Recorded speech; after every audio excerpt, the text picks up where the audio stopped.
मुतासर हुआ। रोड के ये हालात है, पूरी दिन मिट्टी उड़ता है। ये मेरा थोड़ी देर पहले ही दरवाज़ा लगा है। मट्टी का निशान लगता है, ये कौन लेगा? आप लोगे क्या? हर कोई फ्रेश में चाह रहा है। कराची की मसरूफ़ तरीन शाहरा यूनिवर्सिटी रोड पर आप गाड़ी में सफ़र करते हुए जायज़ा लें तो ये सड़क शहर की रोज़मर्रा ज़िंदगी की मुकम्मल अक्कासी करता है, क्योंकि इस सड़क पर जो है वो रेड लाइन मंसूबा 2022 में शुरू हुआ था, जिसे 2024 में मुकम्मल होना था। ताहम अभी तक ये मंसूबा ताख़ीर का शिकार है, जिसकी वजह से यहाँ से गुजरना शहरियों को एक खौफ में मुब्तला कर देता है। आज भी हम इसी सफ़र पे निकले हैं कि आइए जायज़ा लेते हैं कि यूनिवर्सिटी रोड का इस वक्त क्या हाल है और रोज़मर्रा की बुनियाद पर शहरियों को किन मुश्किलात का सामना करना पड़ रहा होता है।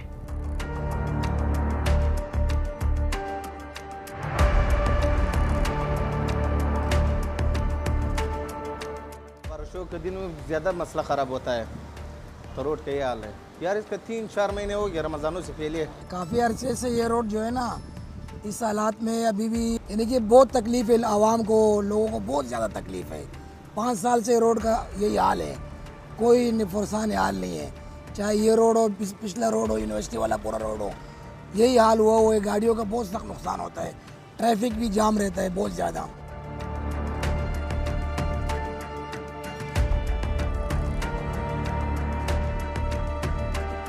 रोड का ये हाल हुआ है, उसके बाद जो है अब आप देख रहे हैं 5 मिनट नहीं हुए इतनी मट्टी इस शीशे के ऊपर जो है पड़ी हुई है। माल के ऊपर कितना जो है ना, कितनी मट्टी आनी चाहिए। हमारा जो है माल तकरीबन इस वक्त जो है ना पूरा जो है एक्सपायर हुआ है, मट्टी की जो है ना डस्टिंग की वजह से।